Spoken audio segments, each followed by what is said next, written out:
I never thought much about hands until I met Owen at the lumber mill. That probably sounds strange, starting a story about falling in love with someone by talking about their hands. But that's where it all began for me. His hands.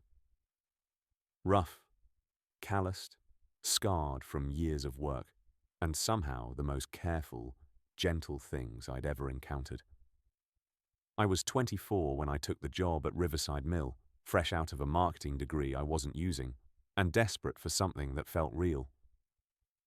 My dad had worked mills his whole life before the accident that took his leg, and I guess I wanted to understand that part of him, that world of sawdust and sweat and honest labor that he'd loved despite everything. The pay was decent, the work was hard, and nobody asked questions about why a college graduate was running lumber through planers instead of sitting in some corporate office. Owen was my supervisor, though he was only 27 himself.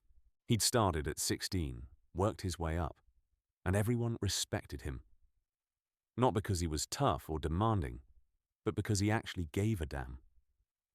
About the work, about safety, about the guys on his crew. He had this way of noticing things, you know? Like if someone was favoring their left side because their back hurt, or if the new guy was struggling with the equipment but too proud to ask for help. My first day, he handed me a pair of work gloves. Heavy-duty things broken in, the leather soft and shaped to someone's grip. "These are mine," he said, his voice this low rumble that I felt in my chest. "Yours are too stiff. You'll get blisters before lunch. Use these until yours soften up." I looked at the gloves he was still wearing. Newer, stiffer. "What about you?" He shrugged, and I caught this small smile, barely there. "My hands are tougher. Been doing this a while." That was it. That was the moment, though I didn't know it then. Him giving me his good gloves, taking the worse ones for himself, like it was nothing. Like kindness was just something you did.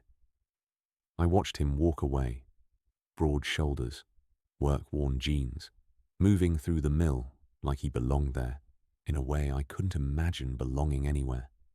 And I felt something shift in my chest, some awareness I wasn't ready to name.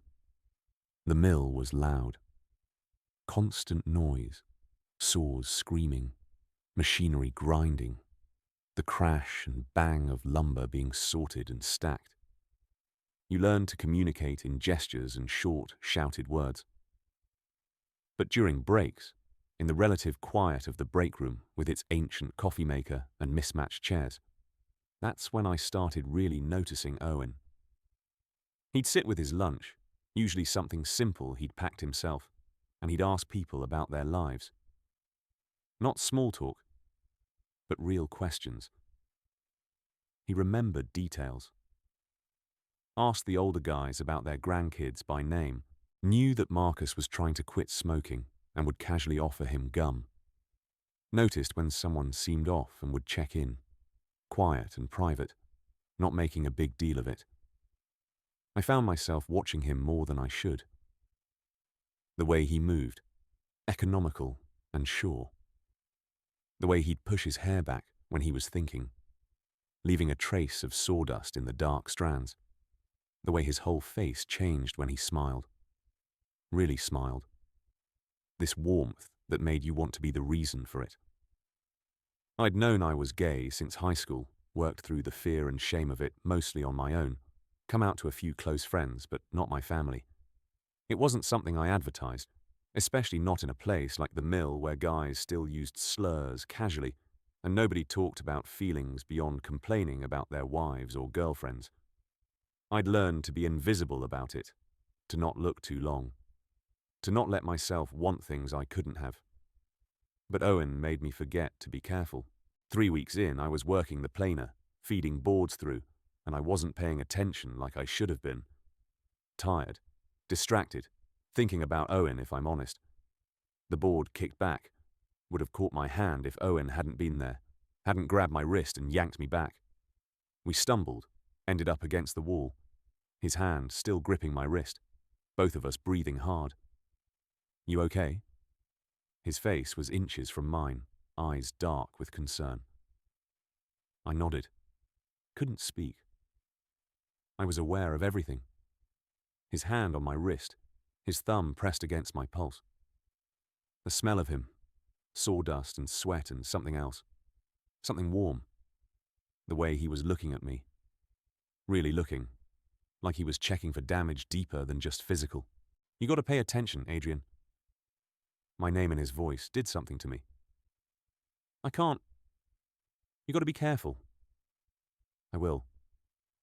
"I'm sorry." "Thank you." He let go of my wrist slowly, like he was reluctant, and for just a second, his fingers trailed across my palm. It might have been accidental. It might not have been.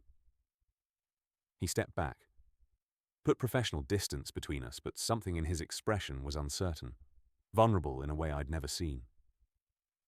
After that, I noticed more.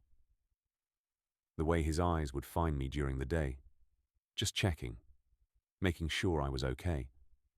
The way he'd position himself near me during particularly dangerous operations, close enough to intervene if needed. The way he'd linger sometimes when giving me instructions, standing closer than necessary, his voice dropping lower. I started staying after my shift sometimes, helping with cleanup nobody else wanted to do. It meant more time around Owen, who always stayed late making sure everything was secure for the night. We'd work in comfortable silence mostly, but sometimes we'd talk. Real talk, not just work stuff. He told me about growing up in town, about his mom who'd raised him alone after his dad left, about how she'd worked 2 jobs to keep them afloat, about how he'd started at the mill to help with bills and found he actually loved the work, the satisfaction of taking raw lumber and turning it into something useful, something that would become part of people's homes and lives. I told him about my dad, about the accident, about how I'd grown up watching him struggle with pain and disability, but never lose his dignity or his love for the work he could no longer do. About how being here felt like honoring him somehow, understanding what he'd sacrificed. "He sounds like a good man," Owen said quietly. We were sitting on the loading dock, legs dangling, the summer evening warm around us. "He was. I mean, he's still alive, but he's not the same. The pain changed him." "Pain does that." Owen was looking out at the yard, the stacks of lumber casting long shadows. "Changes what you can be." There was something in his voice, some weight, and I wanted to ask but didn't. We sat there in silence, and I was so aware of him beside me, the space between us, the way it would take nothing to close that distance. "Why'd you really come here?" he asked suddenly. "You could be doing anything. You've got a degree." "I told you." I wanted to understand. "Yeah, but there's more to it." He turned to look at me, and his eyes were so direct, so honest. "You're running from something, or looking for something. Maybe both." I should have deflected, should have laughed it off. Instead, I said, "Maybe I'm trying to figure out who I am when I'm not pretending to be what everyone expects." He held my gaze for a long moment. "And? You figuring it out?" "Some days." I swallowed hard. "Some days I think I'm just finding new things to be confused about." He smiled, small and sad. "Yeah, I know that feeling." The summer got hotter. The mill got more miserable, sweat-soaked and suffocating. Owen started bringing extra water, making sure everyone stayed hydrated, calling breaks when guys looked too red-faced and dizzy. He brought popsicles one day, cheap ones from the dollar store, and handed them out like it was nothing. But I saw Marcus's eyes get wet, saw the way the older man gripped Owen's shoulder in thanks. I was falling for him, completely, hopelessly falling, and I couldn't stop it. Every kindness, every moment of competence. Every time he smiled at me like I mattered, it sank into me deeper. I'd lie in bed at night in my cramped studio apartment and think about him, about what it would feel like to touch him without the excuse of work, about whether his lips were as soft as they looked, about what he'd sound like saying my name in the dark. It was torture. Sweet, awful torture.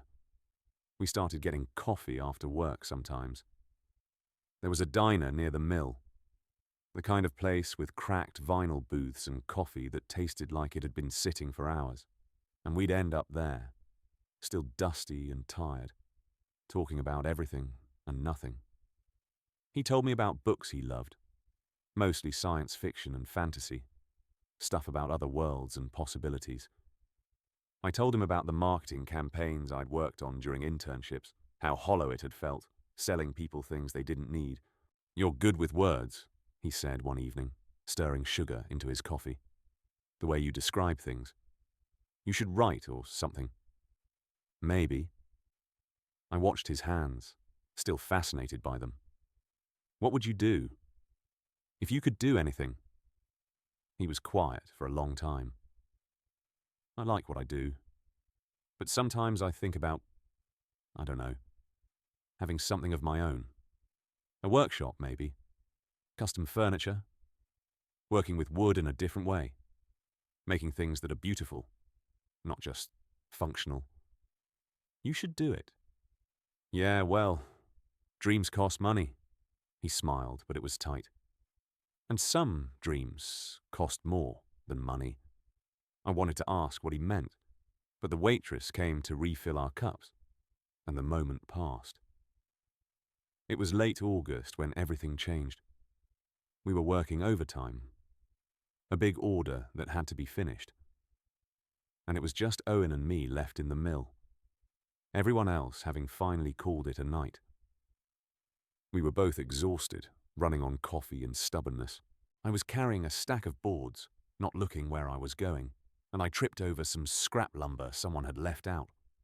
Went down hard, the boards scattering, pain shooting through my knee where I'd hit the concrete. "Adrian!"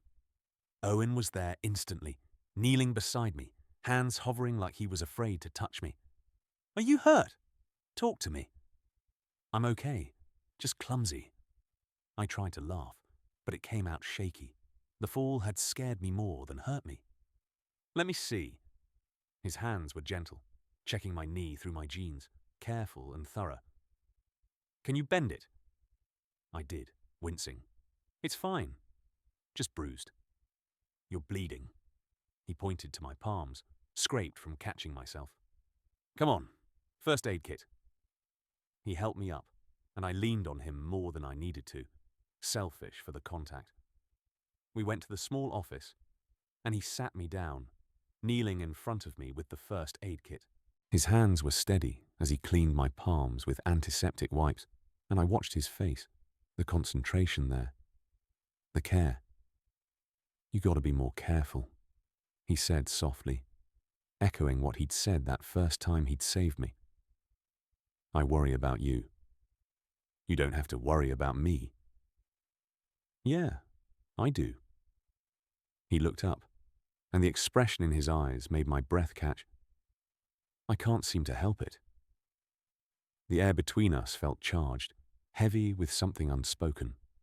His hands were still holding mine, thumbs brushing over my wrist, and I couldn't look away from him. "Owen," I whispered, and I don't know what I was asking for, but he seemed to understand. He stood slowly, and I thought he was going to step back, put distance between us like he always did. Instead, he moved closer, standing between my knees, one hand coming up to cup my jaw. "Tell me to stop," he said, voice rough. I couldn't. Didn't want to. I'd wanted this for months. Wanted him. And now he was here, touching me, looking at me like I was something precious. "I can't," I said. "I don't want you to stop." He kissed me. Soft at first, questioning, giving me every chance to pull away. When I didn't, when I grabbed his shirt and pulled him closer, he deepened the kiss. And it was everything. His lips were warm, his hands careful, even as they pulled me against him. And I could feel him trembling. When we broke apart, we were both breathing hard. He pressed his forehead to mine, eyes closed. "I've wanted to do that for so long," he confessed. "Since the day you started, maybe. You walked in looking lost and determined, and I knew I was in trouble. Why didn't you say anything? Because you work for me. Because this job is all I have. And if anyone found out, if there were complaints, and because I wasn't sure. About you. About if you..." He trailed off. "I'm gay," I said clearly. "And I've been falling for you since you gave me your good gloves." He laughed, the sound surprised and delighted. "Those old things. That's what did it. That's what started it. Everything else just made it worse. Better. You know what I mean." He kissed me again, slower this time, savoring it. His hands slid into my hair, and I wrapped my arms around his waist, pulling him as close as I could get him. We stayed like that for a long time, kissing in the dim office, the mill quiet around us, finally letting ourselves have what we'd both been wanting. When we finally left that night, he held my hand walking to our cars. It was late enough that the parking lot was empty, dark, except for the security lights, and the simple act of holding hands felt revolutionary. "We have to be careful," he said, and I heard the regret in his voice. "At work, I can't show favoritism, can't let people think. It could cost me my job, cost you yours." "I know." I squeezed his hand. "We'll be careful." But outside of work, he turned to face me, backed me against my car, kissed me again.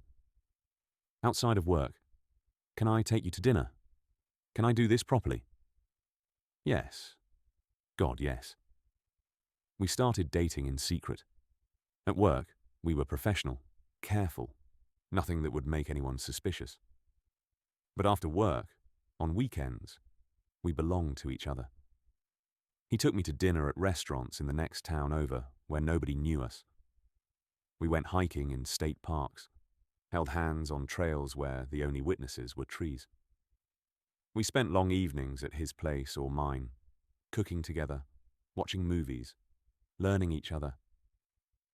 He was an amazing cook, patient and creative, and he'd make these elaborate meals while I sat on the counter and talked to him. He'd feed me tastes from the spoon, kiss me between stirring and chopping, and I'd never felt so content. In bed, he was reverent.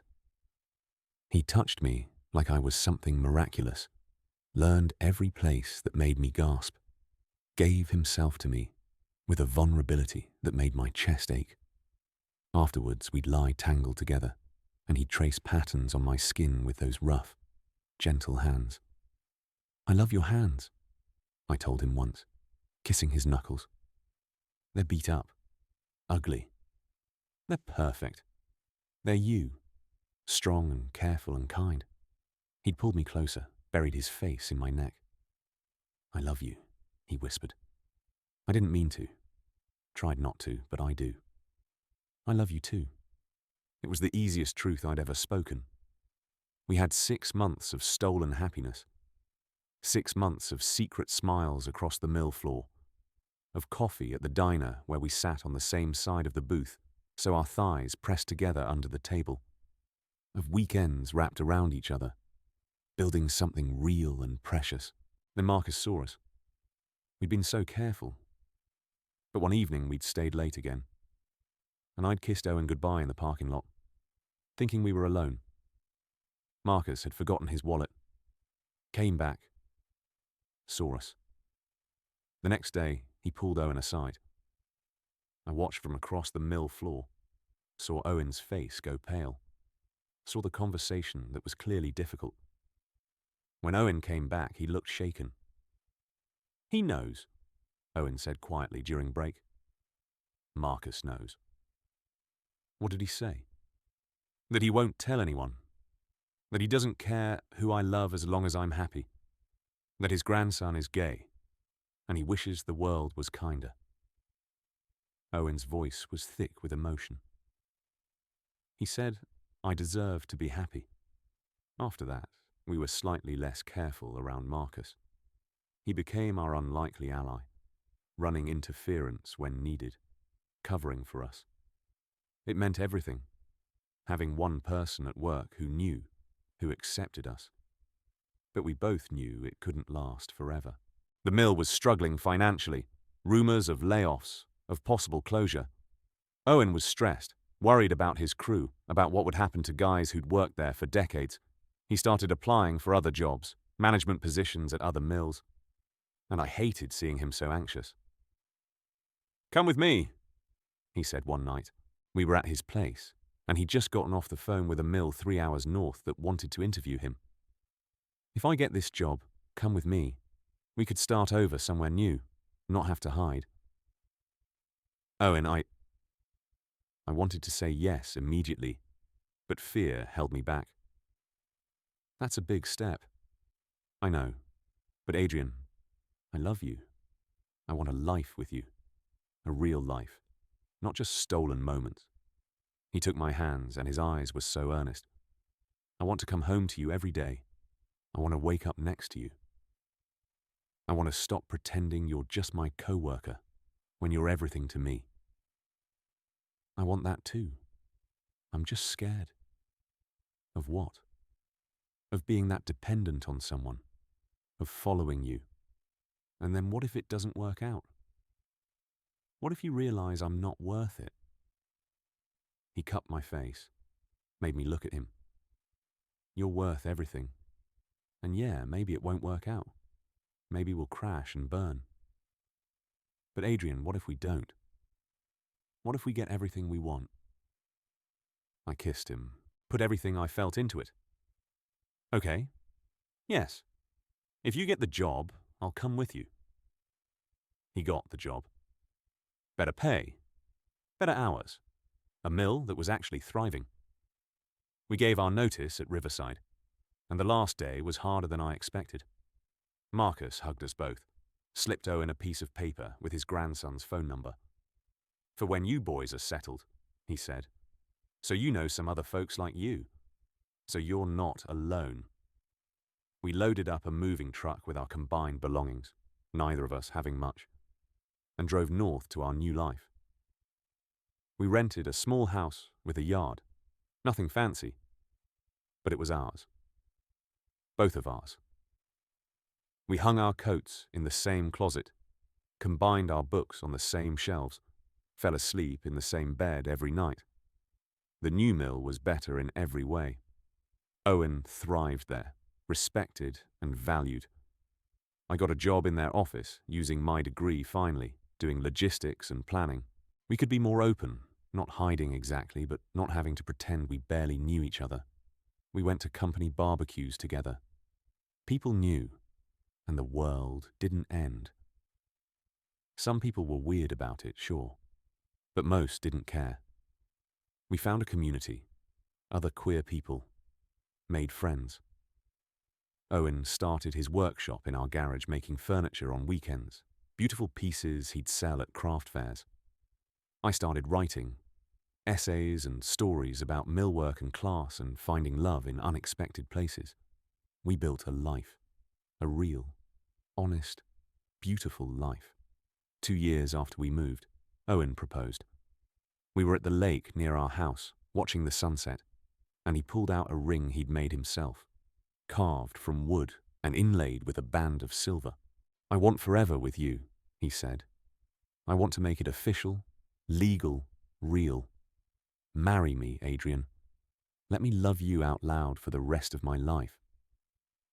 I said yes through tears, and he slid that ring on my finger, and it fit perfectly. Of course it did, because he knew my hands as well as his own. We got married in the fall, small ceremony, just close friends and Marcus, who cried through the whole thing. Owen wore a suit that made him look unfairly handsome, and I couldn't stop smiling.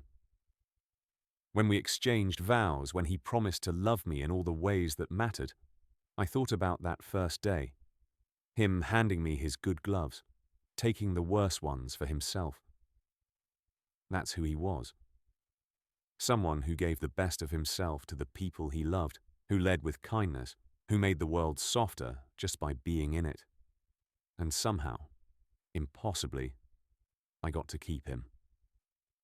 We still work with wood, both of us.